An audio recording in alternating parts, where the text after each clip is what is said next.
والصلاة والسلام على سيدنا مولانا محمد خاتم النبيين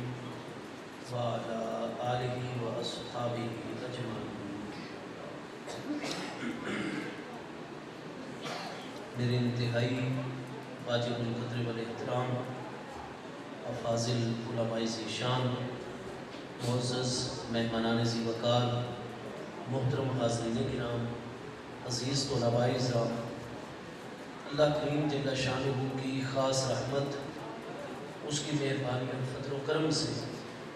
ہم سب حضرات آج کی اس بابرکت محفل اقدس میں حاضر ہیں۔ رب کریم جل شانہ ہم سب کی یہ حاضری اپنی بارگاہ اقدس میں قبول و منظور فرمائے، اور آپ تمام مقامی احباب اہل اسلام نے اس عقیدت، دینی جذبے اور محبت کے ساتھ ہمارے علماء ذیشان کی زیر سرپرستی اور زیر قیادت آج کی اس بابرکت محفل اقدس کا اہتمام فرمایا ہے۔ اللہ پاک قبول و منظور فرماتے ہوئے اس ذکر مبارک کے فیوز و برکات جملہ منتظمین اور ہم سب حاضرین کو عطا فرمائے۔ مجھ طالب العلم کو گفتگو کے لیے جو عنوان عطا فرمایا گیا ہے وہ ہے عقیدہ اہل سنت کی حقانیت اور امام احمد رضا خان فاضل بریلوی علیہ رحمت کی خدمات۔ یاد رکھیے کہ ہمارا دین جو ہے وہ دین اسلام ہے جو اللہ پاک نے ہمیں عطا فرمایا ہے۔ قرآن مجید فرقان حمید میں اللہ پاک کا ارشاد گرامی ہے، ان الدین عند اللہ الاسلام، کہ بے شک اللہ تبارک و تعالیٰ کی بارگاہ اقدس میں دین ہے تو وہ صرف اور صرف اسلام ہے۔ تو ہمارا دین جو ہے وہ اسلام ہے۔ قرآن مجید فرقان حمید میں واضح طور پر یہ بات فرمائی گئی ہے کہ جو شخص بھی اپنی زندگی میں دین اسلام کو چھوڑ کر کوئی اور دین اپنائے گا، کوئی اور نظام زندگی اختیار کرے گا، تو جب قیامت کے دن میزان پر اللہ پاک کی بارگاہ میں حاضر ہوگا تو دین اسلام کے علاوہ کوئی دوسرا نظام قبول نہیں کیا جائے گا۔ قرآن پاک میں اللہ پاک کا واضح طور پر ارشاد گرامی ہے، من یبتغی غیر الاسلام دینا فلن یقبل منہ وہو فی الآخرۃ من الخاسرین۔ من یبتغی غیر الاسلام دینا، کہ جو شخص بھی اسلام کے علاوہ کوئی دوسرا دین تلاش کرے گا، اپنی اس چند روزہ دنیاوی زندگی میں دین اسلام کے علاوہ کوئی دوسرا دین اختیار کرے گا، لن یقبل منہ، ہرگز اس سے قبول نہیں کیا جائے گا، وَهُوَ فِي الْآخِرَةِ مِنَ الْخَاسِرِينَ، اور جو شخص بھی اسلام کو چھوڑ کر کوئی دوسرا دین، کوئی دوسرا ضابطۂ حیات، کوئی دوسرا نظام زندگی اختیار کرتا ہے، وہ قیامت والے دن نقصان اٹھانے والوں میں سے ہوگا۔ قرآن مجید کے اندر یہ بات موجود ہے کہ کتنے سارے انبیاء کرام علیہ السلام ہیں جنہوں نے اپنے وصال مبارک سے پہلے اپنی اولادوں کو، اپنے خاندان کو، اپنے تمام کے تمام متعلقین اور امتیوں کو اس چیز کی وصیت فرمائی کہ تمہاری پوری کی پوری زندگی اس طرح اسلام کے مطابق گزرنی چاہیے، اور تمام کی تمام زندگی اسلام کی اس طرح آئینہ دار ہونی چاہیے کہ لا تموتن الا وانتم مسلمون، کہ جب تمہاری زندگی کا اختتام ہو تو حالت اسلام کے اندر ہو، مرتے دم تک تم نے دین اسلام کے اوپر ہی کاربند رہنا ہوگا۔ تو قرآن مجید فرقان حمید کی ان 3 آیات بینات سے یہ چیز بالکل واضح ہے کہ ہمارا دین جو ہے وہ دین اسلام ہے۔ محبوب کریم علیہ السلام کی پیاری ذات بابرکات نے اپنے سے پہلے والے تمام کے تمام انبیاء کرام علیہ السلام کی طرح دین اسلام کی ہی تبلیغ فرمائی ہے۔ جب ہمارے پیارے آقا کریم علیہ السلام کی مقدس تعلیمات کو آپ دیکھیں گے تو چونکہ محبوب کریم علیہ السلام خاتم النبیین ہیں، قرآن مجید فرقان حمید کی 100 آیات بینات کے اندر اللہ پاک نے محبوب کریم علیہ السلام کی شان ختم نبوت کو بیان فرمایا ہے۔ محبوب کریم علیہ السلام کی شان ختم نبوت کی نسبت سے ہی نبی پاک علیہ السلام کی امت جو ہے وہ تمام کی تمام امتوں میں خاتم الامم ہے، آخری ترین امت ہے۔ اور محبوب کریم علیہ السلام کی نسبت کی وجہ سے ہی نبی پاک علیہ السلام کی شریعت مبارکہ آخری شریعت ہے، خاتم الشرائع ہے۔ اور نبی پاک علیہ السلام کی نسبت کی وجہ سے ہی آپ پر نازل ہونے والی کتاب قرآن مجید فرقان حمید آخری کتاب ہے، خاتم الکتب ہے۔ پھر شیطان جو ہے تو وہ انسان کا کھلا دشمن ہے۔ جب اللہ تبارک و تعالیٰ نے حضرت سیدنا آدم علیہ نبینا وعلیہ السلام کی تعظیم بجا لانے کا اور ان کو سجدہ تعظیمی کرنے کا تمام کے تمام ملائکہ کرام علیہ السلام کو بھی حکم فرمایا تھا، اور ساتھ تمام کے تمام جنات کے استاد ابلیس کو بھی، جو اس وقت عزازیل کے لقب سے یاد کیا جاتا تھا، اسے بھی حکم تھا کہ اذا سبیتہ، جب آدم علیہ السلام کا مبارک مجسمہ میں اللہ پاک اپنی حکمت بالغہ کے تقاضوں کے مطابق درست طریقے پر صحیح مکمل طور پر بنا لوں، وَنَفَخْتُ فِيهِ مِن رُوحِي، اور نہایت ہی ایک عظمت والی روح بھی اس مبارک مجسمے میں اللہ پاک جلوہ گر کر دوں، آدم علیہ السلام کو عالم دنیا کی مبارک زندگی مل جائے۔ فَقَعُوا لَهُ سَاجِدِينَ، تو تم تمام فرشتوں نے اور جنات میں سے ہر جن نہیں بلکہ اس عزازیل نے، ابلیس نے سجدے میں گر جانا ہوگا۔ ملائکہ کرام چونکہ سارے کے سارے نوری ہیں، ان کی روحیں جو ہیں وہ تو اللہ پاک کا امر ہے۔ قرآن پاک کے 15ویں پارے سورہ بنی اسرائیل آیت نمبر 85 میں اللہ پاک کا ارشاد گرامی ہے، وَيَسْأَلُونَكَ عَنِ الرُّوحِ قُلِ الرُّوحُ مِنْ أَمْرِ رَبِّي وَمَا أُوتِيتُم مِّنَ الْعِلْمِ إِلَّا قَلِيلًا۔ روح جو ہے یہ امر ربی ہے۔ یہ جتنی بھی کائنات ہمیں نظر آتی ہے، اس میں چیزیں دو قسم کی ہیں۔ کئی چیزیں وہ ہیں جن کا تعلق عالم خلق کے ساتھ ہے، کئی چیزیں وہ ہیں جن کا تعلق عالم امر کے ساتھ ہے۔ قرآن پاک فرماتے ہیں لَهُ الْخَلْقُ وَالْأَمْرُ، عالم خلق ہے تو وہ بھی اللہ پاک کا پیدا کرتا ہے اور اللہ تعالیٰ کی ملکیت ہے۔ عالم امر ہے تو وہ بھی اللہ پاک کی ملکیت ہے۔ تو عالم جو ہے وہ دو قسم کے ہیں، تمام کی تمام چیزیں دو قسم کی ہیں، عالم خلق کی چیزیں، عالم امر کی چیزیں۔ عالم خلق کی چیزیں وہ ہیں کہ جن کا کوئی نہ کوئی پہلے را مٹیریل، کوئی مادہ، کوئی بنیاد موجود ہوتی ہے۔ ہمارے جسم کا تعلق جو ہے، جسم بشری کا تعلق، یہ عالم خلق کے ساتھ ہے۔ اللہ پاک نے آگ کو پہلے پیدا فرمایا تھا، مٹی کو پہلے پیدا فرمایا تھا، ہوا کو پہلے پیدا فرمایا تھا۔ اللہ تبارک و تعالیٰ نے پانی کو بھی پہلے پیدا فرما دیا تھا۔ آگ، مٹی، ہوا اور پانی کے جوہر کو اللہ پاک نے خاص ترتیب دی، جس سے ایک پانچویں چیز عناصر اربع میں سے ایک پانچواں عنصر اور پانچویں چیز ہماری بشریت جو ہے وہ مارز وجود میں آ گئی۔ آپ نے ایک مکان، کمرہ بنانا ہوتا ہے، آپ کو پہلے پلاٹ کی ضرورت ہوتی ہے، پھر آپ کو اینٹوں کی ضرورت ہوتی ہے، بجری کی ضرورت ہوتی ہے، پانی کی ضرورت، ریت اور سیمنٹ کی ضرورت ہوتی ہے، آپ کو سریے کی ضرورت ہوتی ہے۔ تو یہ جتنا بھی پہلے خام مال ہوتا ہے، را مٹیریل ہوتا ہے، یہ اس کمرے کی بنیاد ہوتا ہے۔ پھر ہمارے راج، معمار، مستری صاحب، لیبر اور مزدوروں کے ساتھ مل کر اللہ نے جو ان کو علم اور فن عطا فرمایا ہے، اس کی روشنی میں اور خاص ترتیب میں یہ ساری کی ساری چیزیں لے آتے ہیں، اور ہماری بلڈنگ، ہمارا کمرہ جو ہے وہ ایک نئی صورت میں ہمارے سامنے آ جاتا ہے۔ تو ہر وہ چیز جس سے پہلے اس کا مادہ موجود ہو، مٹیریل موجود ہو،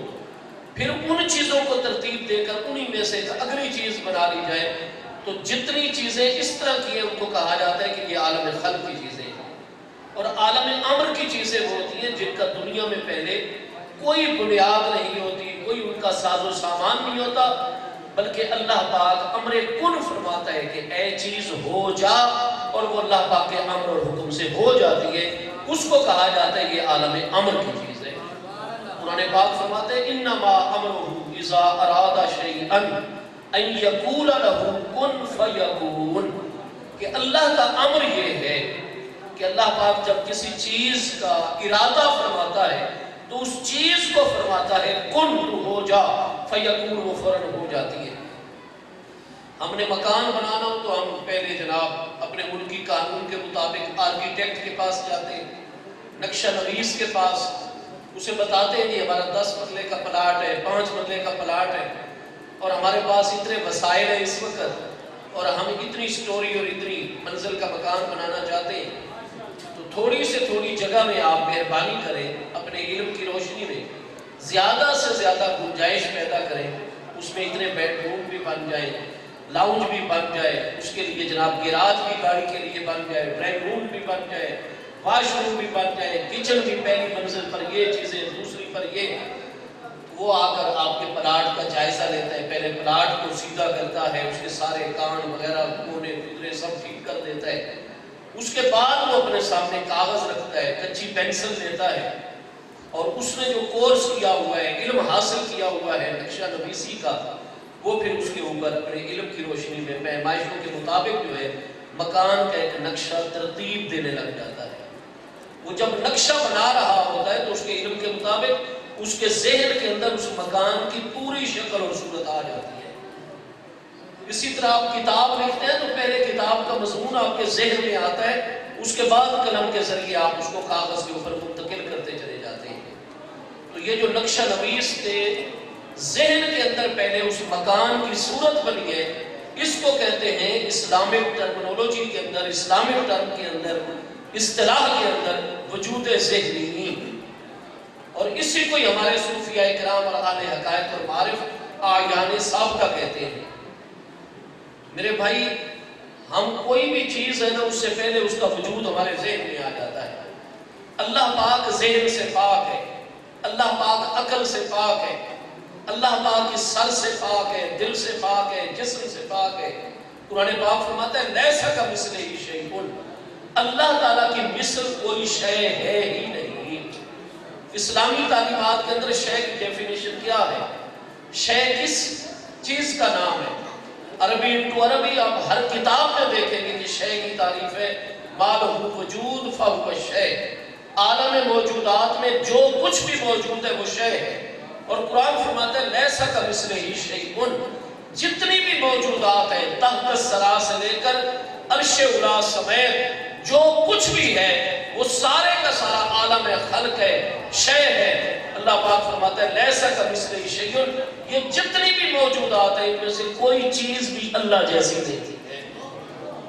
تو اللہ پاک ہمارے عقل سے، وہم سے، سوچ سے، علم سے، ہمارے مطالعہ، نالج، ساری چیزوں سے براء البراء ذات و برکات ہے۔ بخاری شریف پہلی جلد کتاب الایمان میں حدیث صحیح ہے، ہمارے پیارے آقا کریم علیہ السلام نے فرمایا انا اعلمکم باللہ، میں تمام کے تمام عالم خلق، سارے فرشتوں کے مقابلے میں بھی، حتیٰ کہ حضور سیدنا و سید الملائکہ سیدنا جبریل امین علیہ التحیات و تسلیم کی ذات و برکات سمیت، فرمایا تمام کے تمام ملائکہ کرام، تمام کے تمام انسان، انبیاء کرام علیہ السلام سمیت تمام کے تمام جنات، یہ جتنی بھی ذویل عقول مخلوقات ہیں جن کو اللہ نے عقل، شعور، آگہی کی نعمت سے نوازا ہے، فرمایا یہ تمام مخلوقات، ملائکہ کرام، انسان، تمام جنات، ان سب کے مقابلے میں انا اعلمکم باللہ، میں تم سب کے مقابلے میں اللہ کا سب سے زیادہ اس کی ذات و صفات کا علم رکھنے والا ہوں۔ لیکن وہی ذات جو سب سے زیادہ اللہ کی ذات و صفات کا علم رکھنے والی ذات ہے مخلوقات کے مقابلے میں، اسی ذات بابرکات علیہ التحیات و تسلیمات کا ارشاد گرامی ہے ما عبدناک حق عبادتی کا وما عرفناک حق معرفتی کا، اللہ پاک ہم نے تیری ویسی عبادت نہیں کی جیسے تیری عبادت کا حق ہے، اور نہ ہی تجھے ویسا جان اور پہچان سکے ہیں جیسے تجھے پہچاننے کا حق بنتا ہے۔ قرآن پاک فرماتا ہے لا تدرکہ الابصار وہو یدرک الابصار، ارشاد فرمایا کہ تمام ملائکہ کرام کی آنکھیں مل جائیں، تمام جنات کی آنکھیں مل جائیں، تمام اولین و آخرین انسانوں کی آنکھیں ایک جگہ کر کے جتنی پاور آف لکنگ اور دیکھنے کی قوت اور انرجی ایک جگہ جمع ہوگی، یہ ساری دیکھنے کی قوت جمع ہو جائے، ساری آنکھوں کی قوت خدا بات جمع ہو جائے، لا تدرک الابصار، اللہ تعالیٰ کی ذات کا احاطہ اور ادراک نہیں کر سکتے، یہ نہیں جان سکتے کہ اللہ کی ذات ہے کیا، اس کی حقیقت، اس کی کنہوں سے کوئی بھی آگاہ نہیں ہے۔ اللہ تبارک تعالیٰ کی مثل کوئی شے نہیں ہے۔ تو اللہ تعالیٰ عقل سے، ذہن سے، ان چیزوں سے، یہ تو جسم ہے جو ابعاض پر اور پارٹس آف باڈیز اور ان ساری چیزوں پر مشتمل ہے۔ تو یاد رکھیے کہ ہم تو کوئی نقشہ بناتے ہیں تو پہلے ہمارے ذہن میں اس مکان کی تصویر، کوئی تحریر لکھتے ہیں تو پہلے مضمون ذہن میں آ جاتا ہے، وہی جو ذہن میں اس کی تصویر ہوتی ہے اس کو وجود ذہنی کہتے ہیں۔ اللہ تعالیٰ ان چیزوں سے بلند ذات بابرکات ہے۔ اللہ پاک جو ہے اس کا علم قدیم ہے، تو یہ جتنی مخلوقات ہیں، چاہے وہ عالم خلق کی ہے چاہے عالم امر کی، ازل سے اللہ تبارک و تعالیٰ کے علم کے اندر موجود ہے۔ ہاں، اللہ تبارک و تعالیٰ نے ہر ایک کے لیے ایک وقت مقرر کیا ہوا ہے، تو وہی چیز جو اللہ کے علم ازلی میں ہوتی ہے، اللہ پاک اگر اس کو مٹیریل اور بنیاد پہلے سے موجود ہو اس میں سے پیدا کرے، وہ عالم خلق کی چیز ہے۔ اور جو اللہ کے علم ازلی میں ہے لیکن اللہ اس کو کلمہ کن کے ذریعے سے، وہ جو اللہ کے علم میں اس کو اب اللہ پاک فرماتے ہیں کن، اس دنیا میں ہو جا، فیکون، وہ ہو جاتی ہے۔ تو جو بھی کن کا معنی ہوتا ہے تو ہو جا، کیونکہ یہ فعل امر کا لفظ اور صیغہ ہے، کانا یکون کونن، الامر منہ کن۔ تو جتنی چیزوں کو اللہ تعالیٰ نے لفظ کن کے ساتھ حکم دیا کہ ہو جا، وہ اللہ کے علم میں سے پورے اپنے وجود کے ساتھ عالم خارج اور دنیا میں موجود ہو گئی، اس کو کہتے ہیں یہ عالم کن کی چیز ہے۔ تو اس کی حقیقت تک ہماری رسائی نہیں ہو سکتی۔ روح کا تعلق جو ہے وہ عالم امر کے ساتھ ہے۔ میں نے 15ویں پارے سورہ بنی اسرائیل کی آیت 85 تلاوت کی، جس میں اللہ پاک کا ارشاد گرامی ہے، کل الروح من امر ربی، میرے محبوب فرما دیجئے روح کا تعلق عالم امر کے ساتھ ہے۔ میں گزارش یہ کر رہا ہوں کہ فرمایا نفخت فیہ من روحی، جب نہایت ہی عظمت والی روح حضرت آدم علیہ السلام کے اندر جلوہ گر کر دی جائے تو کیا کرنا ہے؟ فقعوا لہ ساجدین، تم سب نے سجدے میں گر جانا ہے۔ چونکہ فرشتوں کے ذات کے اندر ایک ہے روح، اس کا تعلق تو عالم امر کے ساتھ ہے، وہ ہماری روح ہو، فرشتوں کی روح ہو، جنات کی روح ہو، لیکن جو سارے کے سارے فرشتوں کا جسم ہے وہ اللہ پاک نے نور میں سے پیدا فرمایا ہوا ہے۔ مسلم شریف دوسری جلد کتاب الخلق میں حدیث صحیح ہے، حضور ام المومنین سیدتنا عائشہ صدیقہ رضی اللہ عنہا فرماتی ہے، خلقت الملائکۃ من نور، اللہ پاک نے تمام کے تمام فرشتوں کے جسم نور میں سے پیدا فرمائے ہیں۔ تو چونکہ فرشتہ تو ہر ہی نور میں سے پیدا ہوا ہے اس کا جسم، تو اگر سارے فرشتوں کو سجدے کا حکم نہ ہوتا تو عین ممکن تھا کہ کوئی بھی فرشتہ یہ سوچتا کہ جناب میں تو آدم علیہ السلام کا جسم مقدس بشری ہے، میرا جسم نوری ہے، میں اس خاص پہلو سے آدم علیہ السلام سے افضل ہوں۔ تو اللہ پاک نے سارے فرشتوں کو حکم دیا کہ کوئی فرشتہ بھی پیچھے نہ رہے، بلکہ جتنی بھی عظمتوں والے ہیں، چاہے تمہارے جسم نوری ہے، روح امر ربی ہے، تمہارے پاس جتنی عبادت ہے، اطاعت ہے، لیکن تم نے اس جذور آدم، میرے آدم علیہ السلام کو سجدہ تعظیمی کرو۔ ہر ایک فرشتے کو اس لیے اللہ نے حکم دے دیا کہ کل کسی بھی فرشتے کے ذہن میں یہ نہ آئے کہ میں نے تو سجدہ نہیں کیا تھا، میں تو نوری ہوں، میں تو فلاں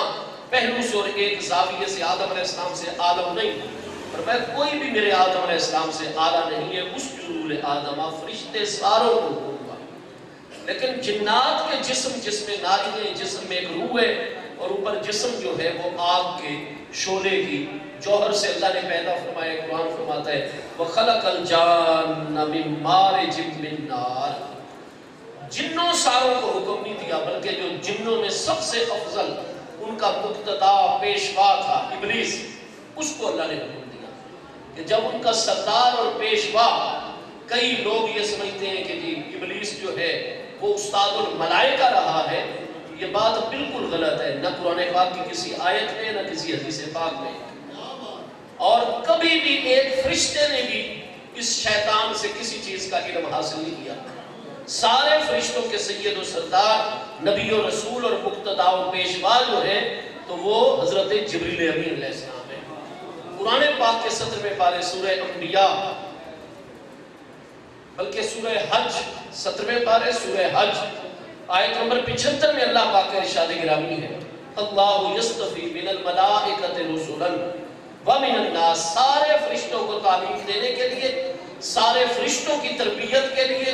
ان کو قرب اور تربیت کے سارے مدارج اور مراحل اور پروسیسز اور پروسیجرز طے کروانے کے لیے رسلا من الملائکہ، اللہ تعالیٰ نے فرشتوں میں سے رسول چنے ہوئے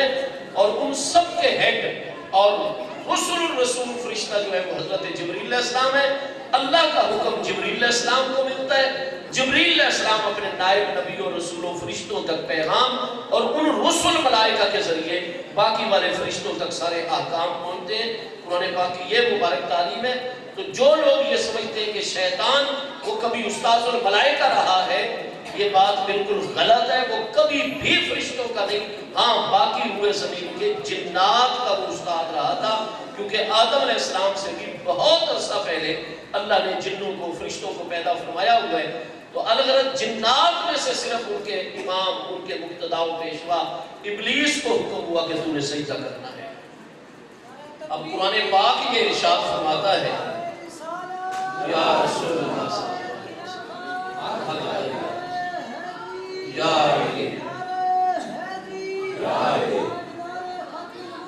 زندہ باد زندہ باد. اور بھی سوالات ہیں تو دیتے جائیں تاکہ میں اپنی گفتگو کو کلوز کر دوں گا، مختصر کر دوں گا. گزارش یہ ہے ابلیس جو ہے اس نے سارے جنوں کی نمائندگی کرنی تھی. چنانچہ قرآن پاک میں کہ تمام کے تمام فرشتوں نے سجدہ تعظیمی کیا. جن کے اندر نور تھا وہ سارے آدم علیہ السلام کی عظمت کو تسلیم کر گئے. فسجد الملائکۃ کلھم اجمعون. تمام کے تمام فرشتوں نے سجدہ تعظیمی کیا لیکن ابلیس انکاری ہو گیا. اللہ پاک نے فرمایا ما منعک، کون سی چیز نے اے ابلیس تجھے آدم علیہ السلام کی خدمت میں سجدہ تعظیمی کرنے سے منع کر دیا؟ اس امرتک، جبکہ میں اللہ نے تجھے امر اور حکم دیا تھا. پھر کون سی چیز رکاوٹ بنی ہے؟ تو الغرض اللہ کا امر تھا ابلیس کو کہ تمہیں آدم علیہ السلام کو سجدہ تعظیمی کرنا ہے. جب اس نے نہیں کیا اور آگے دلیلیں دینے لگ گیا حکم ربی کے باوجود، تو اللہ پاک نے پھر فرمایا کہ فخرج، نکل جا میری بارگاہ سے. کتابوں کے مطابق اس وقت تک، یعنی جب آدم علیہ السلام عالم دنیا میں جلوہ گر فرمائے گئے ہیں، تو ابلیس جو ہے یہ اس سے بھی 9.25 لاکھ سال پہلے سے ہر معاملے میں اللہ تعالیٰ کی اطاعت بھی کر رہا تھا، اللہ پاک کی عبادت بھی کر رہا تھا. 9.25 لاکھ سال پہلے سے. اب تو یہ بالکل چیز سامنے آ چکی ہے کہ ہماری زمین جیسی اور جس کہکشاں کے اندر ہم موجود ہیں، جو ہماری زمین ہے، یہ کروڑ سال آدم علیہ السلام سے بھی پہلے اللہ نے پیدا فرمائی تھی. ملائکہ کرام کا وجود آدم علیہ السلام سے بھی لکھوک سال پہلے کا ہے. جنات کا وجود بھی لکھوک سال پہلے کا ہے. 9.25 لاکھ سال ہو گئے تھے کتابوں کے مطابق کہ یہ ابلیس جو ہے یہ اللہ کی اطاعت بھی کر رہا تھا، اس کا ذکر اور عبادت بھی کر رہا تھا. لیکن جب حکم ہوا کہ میرے پیارے کو، میرے نبی آدم علیہ السلام کو سجدہ تعظیمی کرو، ان کی تعظیم بجا لاؤ، یہ انکاری ہو گیا. اللہ پاک نے قانون عطا کر دیا حضرت ابو البشر آدم علیہ السلام کے ذریعے سے ان کی تمام اولاد کو قیامت تک رہنمائی دے دی کہ 9.25 لاکھ سال کی اطاعتیں ہوں،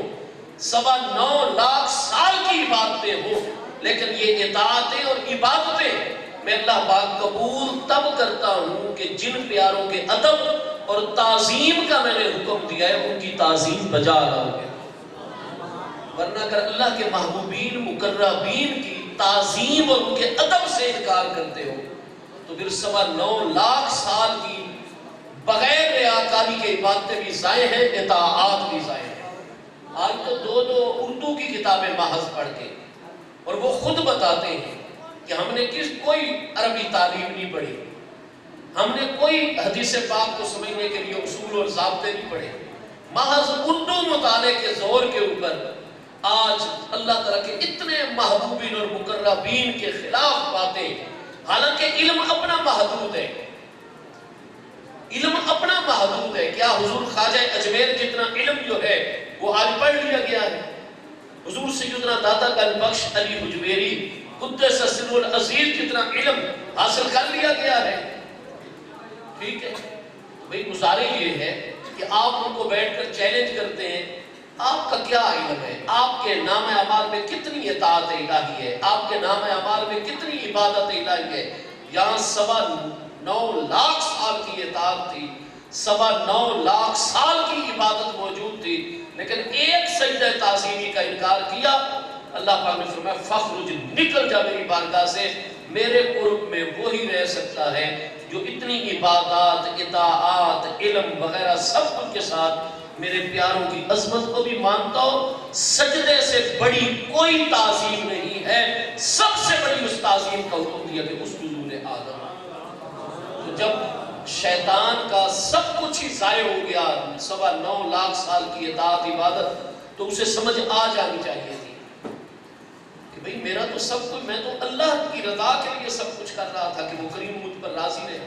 اور جب وہی ناراض ہو گیا تو میں آدم علیہ السلام کو اب کر لوں سجدہ تعظیمی اور توبہ کر لوں، معافی مانگ لوں، آدم علیہ السلام کو بھی راضی کر لوں، اللہ پاک راضی ہو جائے گا. لیکن نہیں، جو اعلیٰ حضرت امام احمد رضا فرماتے ہیں تیرے در سے جو یار پھرتے ہیں در بدر یوں ہی خوار پھرتے ہیں.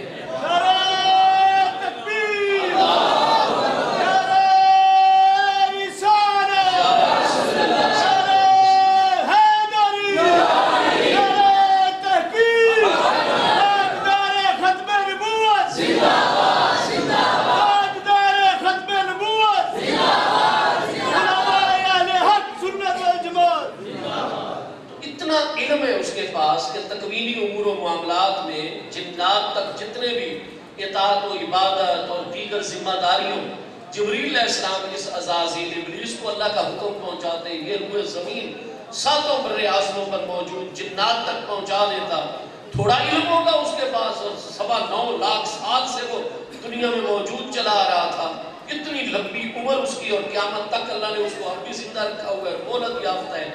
تو اس نے تھوڑا مشاہدہ کیا ہوا ہے کائنات کا، وہ تو ایک ایک کائنات میں جادو اصول کا عالم ہے، ایک ایک شرعی مسئلے کا عالم ہے شیطان. ہاں جی، وَمَا يَرَاكُمْ وَقَبِيلُهُ مِنْ حَيْثُ لَا تَرَوْنَ، قرآن پاک فرما رہے ہیں. نتیجہ یہ کہ علم بھی اتنا ہے، اطاعت بھی اتنی ہے، عبادت بھی اتنی ہے، لیکن جب اللہ تعالیٰ کے پیارے کے آگے نہیں جھکا، تعظیم نہیں کی، فرمایا نکل جا. اب اسے چاہیے تھا کہ جس وجہ سے اس کا سب کچھ ضائع ہو گیا وہ وجہ درست کرے، اللہ تعالیٰ کے آگے توبہ کرے، معافی مانگے اور کہے یا اللہ مجھ سے بھول ہو گئی، تو ناراض ہو گیا مجھ سے، میرا تو سارا معاملہ تجھے راضی کرنے کے لیے تھا. میں آدم علیہ السلام کو کرتا ہوں سجدہ، چلو دیر میں ہی کرتا ہوں لیکن کرتا ہوں، معاملہ پھر ٹھیک ہو جاتا. اسلام کا اصول ہے التائب من الذنب کمن لا ذنب لہ، گناہ سے توبہ کرنے والا اللہ کی بارگاہ میں اس طرح ہو جاتا ہے گویا کہ اس نے گناہ کیا ہی نہیں ہے. وہ رحمان الرحیم ذات ہے، توبہ قبول کرنے والی ذات ہے. آدم علیہ السلام بھی راضی ہو جاتے ہیں، اللہ پاک بھی راضی ہو جاتا ہے، لیکن نہیں، جو اللہ کے پیاروں کی بے ادبی جان بوجھ کر کرتے ہیں نا جی، اور سمجھتے ہیں کہ ہم ان سے اعلیٰ ہیں، ان سے افضل ہیں. آج تک جیسے کچھ ملاغرز یہ سمجھتے ہیں کہ میری توحید حضور خواجہ اجمیر کی توحید سے اعلیٰ ہے. وہ جس ہستی نے ایک دن کے اندر اجمیر کے اسٹیڈیم میں، جہاں انہوں نے اپنے سالانہ فیسٹیولز اور پروگرام راجہ اجمیر میں منعقد کرنے ہوتے تھے، ہاں جی، سالانہ میلے، سالانہ مختلف قسم کی سرگرمیاں، اس گراؤنڈ کے اندر اس نے جادوگروں کو بھی بلایا تھا، اور مقابلے میں حضرت خواجہ اجمیر کو بھی آپ کے 40 درویشوں سمیت، اور پوری راجدھانی کے اندر اعلان کیا تھا کہ جناب یہ مقابلہ ہوگا، اور آپ سارے کے سارے عوام، اور شاہی حکم تھا. اس یعنی جو گراؤنڈ بنا ہوا تھا، جو اسٹیڈیم بنا ہوا تھا اس دور کے مطابق، آج سے 800 سال پہلے 90,000 لوگوں کے ایٹ اے ٹائم بیٹھنے کی اس میں گنجائش تھی. اور حضور خواجہ اجمیر غریب نواز وہ کریم ہستی ہیں جنہوں نے پہلے جادوگروں کو شکست دی، اور اور جادوگر ایمان لے آئے. انہوں نے کہا ہم دنیا کا سب سے بڑا جادو کا علم اور فن جاننے والے ہیں اور اساتذہ فن ہیں. اس درویش کے پاس آل رسول علیہ السلام کے پاس کوئی جادو نہیں ہے، کیونکہ جادو کی تو تمام اصناف اور تمام قسموں کا ہم علم رکھتے ہیں. جادو کا توڑ ہم جادو سے کر سکتے ہیں، لیکن یہ ہستی کہ ہم اپنے جادو کے زور پر فضا میں اڑے. اور انہوں نے اپنی کھڑاوے کو اور اپنی لکڑی کی جوتیوں کو حکم دیا اور وہ فضا میں جا کر جادوگروں کے سروں پر لگتی لگتی تڑاک تڑاک مارتی مارتی ان کو خواجہ اجمیر کے قدموں میں لے آئی. جو بھی جادو وہ کرتے خواجہ اجمیر کا ایک حکم ہوتا. انہوں نے کہا جادو کی ہم تمام قسموں کو جانتے ہیں، یہ جادو نہیں، یہ کوئی اور ہی حقیقت ہے جو ان کے پاس ہے. ہم اپنے دھرم کو چھوڑ رہے ہیں. اور پھر اس کے بعد آپ نے دائیں طرف سے شروع کیا اور پورے اسٹیڈیم میں موجود لوگوں کے اوپر نگاہ ڈالتے گئے اور جہاں جہاں سے خواجہ اجمیر کی نگاہ پڑتی گئی ہر ایک دل میں نور پیدا ہوتا گیا اور کلمہ اسلام پڑھتا چلا گیا. خواجہ اجمیر 90 سال اللہ نے ان کو زندگی عطا فرمائی تھی اور 30 سال کے بعد آپ جو ہے اپنے شیخ کریم کی اجازت پر آپ نے تبلیغ دعوت کا سلسلہ شروع کر دیا تھا. ان کی 60 سالہ دور تبلیغ کے اندر تو کتنے لوگوں کو انہوں نے مشرف اسلام اور کتنوں کو راہ حق پر گامزن کیا ہوگا. لیکن وہ ایسی برکت بازمت ہستی ہے کہ ایک دن کے اندر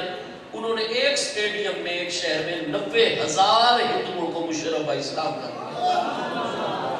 اور اس خواجہ اجمیر کی آپ توحید کے اوپر اعتراض کرتے ہیں،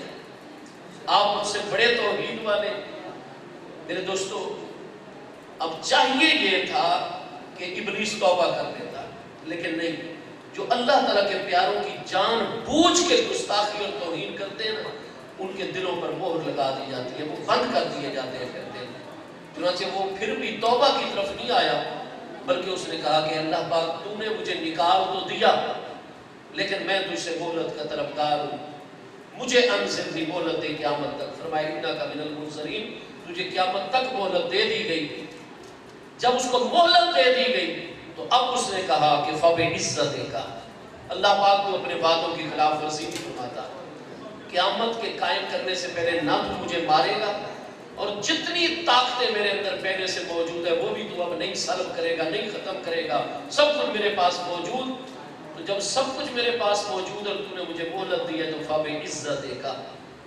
مجھے تیری عزت کی قسم ہے لأغوینہم اجمعین، جس آدم علیہ السلام کی وجہ سے میرا سارا کچھ ضائع ہو گیا، میں اس کی تمام اولاد کو قسم اٹھا کر کہتا ہوں میں اغوا کروں گا، گمراہ کروں گا اور اپنے ساتھ جہنم میں لے جاؤں گا. الا عبادک منہم المخلصین، لیکن میرے داؤ پیش سے صرف وہ بندے بچ سکیں گے جو مقام اخلاص پر فائز ہوں گے، تیرے مخلص بندے ہوں گے. الا عبادک منہم المخلصین، میرے داؤ پیش سے صرف مخلصین بچ سکیں گے، باقی کوئی نہیں بچے گا. سب کو میں جہنم میں اپنے ساتھ لے کر، اس دن کی اس نے قسم اٹھائی ہوئی ہے. اور قرآن فرماتا ہے شیطان سے بچو، لا تتبعوا خطوات الشیطان، شیطان کے قدموں کے نشانات کی اتباع اور پیروی نہ کرو. خطوات شیطان اور شیطان کے نقش قدم پر نہ چلو.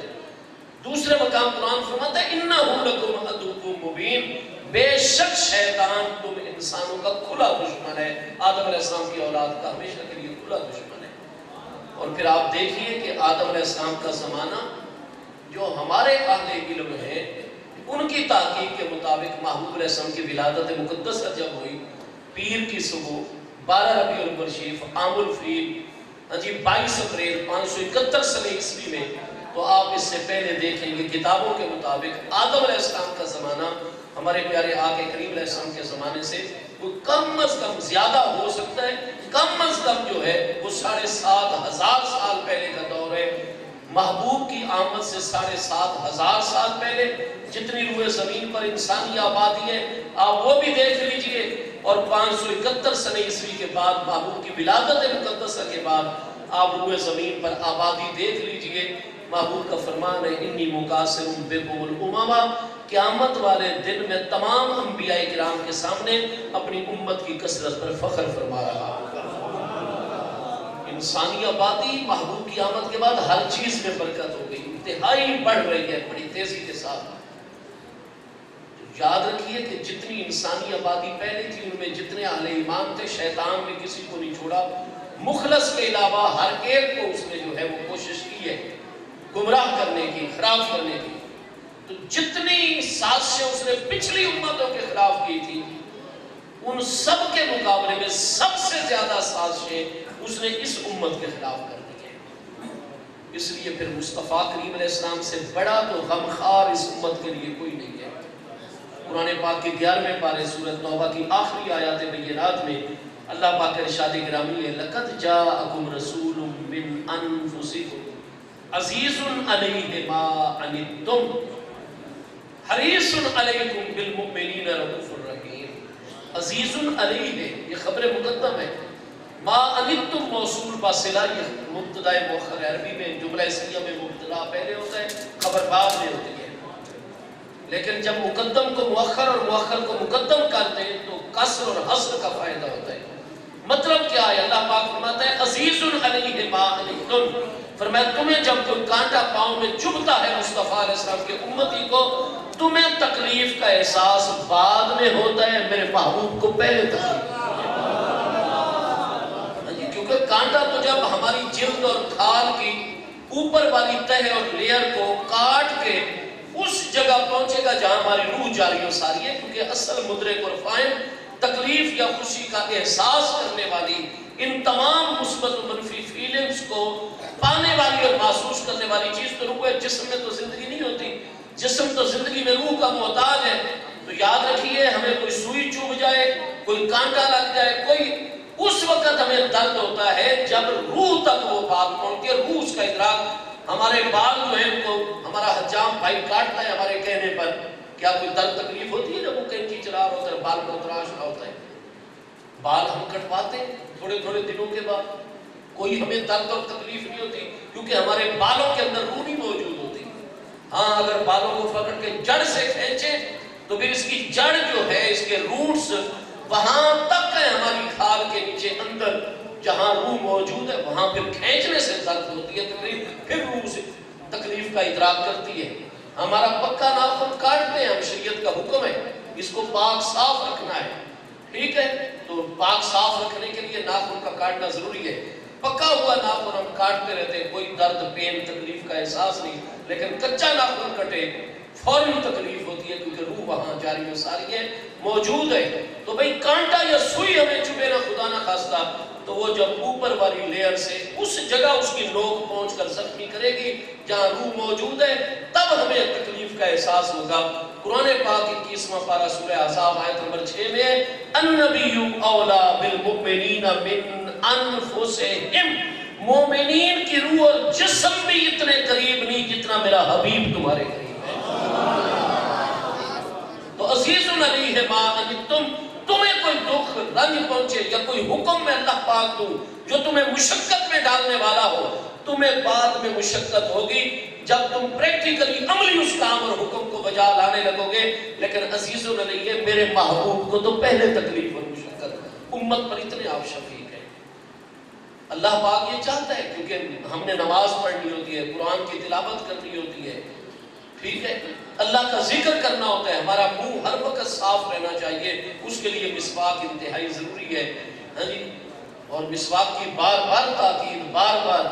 مصطفیٰ کریم علیہ السلام کا فرمان ہے بخاری پہلی جلد کتاب الطہارت میں لولا ان اشق علی امتی، اگر مجھے اپنی امت کے مشقت میں مبتلا ہو جانے کا ڈر نہ ہوتا لامرتہم بالسواک عند کل صلاۃ، ہر نماز کے وضو کے لیے میں مسواک کو فرض قرار دے دیتا، لیکن نہیں۔ مسواک کی اہمیت کیا ہے وہ میرے اس فرمان سے قیامت تک ہر امتی مرد و عورت کو پہنچ گئی، وہ مسواک نہیں چھوڑیں گے، کریں گے، پوری توجہ اس کی طرف کریں گے اور اپنا منہ ہر وضو میں اچھے طریقے سے مسواک کر کے صاف کر لیا کریں گے۔ لیکن میں فرض نہیں قرار دیتا، وضو میں 4 ہی فرض رہے، اگر یہ فرض ہو گیا فرض کا منکر کافر ہے، جو فرض جانتے ہو بھی نہ بجا لائے، فاسق فاجر مردود و شہادت، گناہ گار اور گناہ کبیرہ کا مرتکب۔ فرمایا نہیں، پہلے یہ احکام زیادہ ہے، وضو کے 4 ہی فرض رہیں گے، اہمیت مسواک کی بہت زیادہ ہے، لیکن میں فرض نہیں اس کو کرتا میری امت مشقت میں نہ مبتلا ہو جائے۔ نماز عشاء کے متعلق میرے محبوب نے فرمایا نماز عشاء آدھی رات کے وقت جماعت ہونی چاہیے، اس وقت اللہ کی طرف سے ایسے انوار، ایسے فیوز و برکات ہیں. آدھی رات تک میں اس کو لأخرتو الی نصف اللیل، میں آدھی رات تک اس کو مؤخر کرتا، لیکن لولا اشکا، میری امت مشقت میں پڑ جائے گی. اس لیے جیسے ہی شفق احمر کے بعد شفق ابیض جو ہے وہ جیسے ہی غروب ہو تو ہمارے پیارے وطن پاکستان کا جو سٹینڈرڈ ٹائم ہے اس کے مطابق جب راتیں چھوٹی ہوتی ہیں گرمیوں میں تو اس وقت جناب کم از کم 1 گھنٹہ 25 منٹ مغرب کا ٹائم، اور جب راتیں سردیوں میں بڑی ہو جاتی ہیں جناب تو اس وقت زیادہ سے زیادہ وقت 1 گھنٹہ 38 منٹ، مغرب کا ٹائم 1 گھنٹہ 25 منٹ سے لے کر اپنے علاقوں میں 1 گھنٹہ 38 منٹ تک جب گزر جائے تو جناب عشاء کا ٹائم شروع، اور اجازت دے دی کہ تم تھکے ماندے ہو، کام کاج کیا ہے، بیماروں کا خیال کرو، طالبان مطالعہ کرنا ہوتا ہے، لہذا اول وقت میں عشاء پڑھ دو. محبوب علیہ السلام نے اجازت عطا کر دی، ورنہ فرمایا میرا دل تو یہ کرتا تھا کہ عشاء کو میں مؤخر کرتا آدھی رات تک، لیکن مجھے امت کے مشقت میں مبتلا ہونے کا خطرہ ہے. قرآن فرماتا ہے عزیز علیہ ما عنتم، جو چیز امت کو مشقت میں ڈالے. تو پھر ہمیں بھی پتہ چل گیا یہاں سے کہ ہم محبوب کی اتباع کا حکم ہے، مسائل میں لوگوں کو نرمی دیا کریں، لوگوں کو مشقت، جہاں تک شریعت میں نرمی ہو وہ شریعت کی نرمی بتانی چاہیے لوگوں کو. دوسری چیز یہ ہے، قرآن فرماتا ہے حریص علیکم، کسی کو کسی چیز کی حرص ہوتی ہے، شدید تمنا آرزو اور طلب ہوتی ہے، حریص علیکم، لیکن میرے محبوب کو اگر حرص ہے تو ہمیشہ اپنی امت کی خیر کی حرص ہے. حریص فعیل کے وزن پر ہے، صفت مشبہ کا کلمہ ہے جس میں فعل کی نسبت فاعل کی طرف دوامی ہوتی ہے. کوئی ایک لمحہ فرمایا میرے محبوب کی حیات طیبہ میں ایسا نہیں، کانٹری نیوز نہیں، بغیر کسی رکاوٹ کے ایک لمحہ ایسا نہیں جب میرے حبیب اپنی امت کی خیر خواہی نہ کرتا. بالمؤمنین رؤوف الرحیم، قرآن نے فرمایا مومنین پر تو ہمیشہ میرے محبوب انتہائی نرم اور ہمیشہ رحمت فرمانے والے ہیں. تو امت کا محبوب کو انتہائی احساس، شیطان ہمارا کھلا دشمن ہے، اس نے اتنی سازشیں پہلی امتوں کے خلاف نہیں کی جتنی اس امت کے خلاف کرنی ہے. محبوب نے پہلی خبریں تمام فتنوں کی امت کو عطا کر دی. چنانچہ آپ بخاری شریف دوسری جلد کتاب الفتن اٹھائیں، مسلم شریف دوسری جلد کتاب الفتن اٹھائیں، جامع ترمذی دوسری جلد کتاب الفتن، ابو داؤد شریف دوسری جلد کتاب الفتن، سنن نسائی دوسری جلد ابواب الفتن، مسند احمد، معجم الکبیر طبرانی، کوئی ہم اہل سنت جماعت کی 150 کے قریب بڑی بڑی حدیث کی کتابیں آپ کو محدثین کرام ابواب فتن، کتاب ہے فتن، ایک ایک فتنے، حتیٰ کہ سیدنا حذیفہ بن یمان رضی اللہ عنہ فرماتے ہیں ما من قائد فتنۃ الا ولہ 300 من المتطوعین، قیامت تک جتنے فتنے اٹھنے ہیں کوئی ایک فتنہ بھی نہیں چھوڑا. محبوب نے ہر فتنے کی خبر دی، حتیٰ کہ کوئی ایسا فتنہ کر بھی اگر اس امت میں نکلنا ہے کہ جس کے صرف 300 پیروکار ہوں گے، محبوب نے اس فتنہ والے کی شکل صورت، اس کی بنیادی پہچان، علامات، اس کی تعلیمات کا خلاصہ، اس کی شکل صورت، رنگ، نسل، اس کا علاقہ، اس کا دور، فرمائے ایک ایک چیز مصطفیٰ کریم علیہ السلام نے بے واضح طور پر بیان فرما دیا. میرے دوستو، شیطان نے جو کہ کرنی تھی سازشیں اس امت میں سے زیادہ لوگوں کو، کہ آبادی اس امت میں زیادہ ہے، محبوب کی آمد کے بعد انسان زیادہ ہے، لہٰذا یہ بات بالکل مسلم ہے. اس چیز میں ہمارے صدیوں پہلے کے ائمہ اکابرین کو کوئی شک نہیں ہے کہ جتنی سازشیں اس نے پچھلی امتوں کے، یعنی محبوب کے علاوہ کم و بیش 1,24,000 انبیاء کرام کی امتوں کے خلاف جتنی اس نے سازشیں کی اور فتنے کھڑے کیے وہ اکیلے محبوب علیہ السلام کی امت کے خلاف ان سب سے بڑھ کر فتنے اس نے کھڑے کرتے ہیں. پھر جیسے محبوب نے فتنوں کی خبریں دی تھیں، بخاری دوسری جلد 1043 کتاب الفتن میں حدیث صحیح ہے، محبوب علیہ السلام نے فرمایا انی لا ارا الفطر فی بیوتکم کوقع المطر، کما قال علیہ السلام، فرمایا میرے وصال اقدس کے بعد اس طرح فتنے آئیں گے امت میں کہ جیسے تمہارے گھروں میں موسلا دھار بارش برسک ہوتی ہے. ایک فتنہ ختم نہیں ہونے پائے گا کہ اگلا فتنہ آ جائے گا.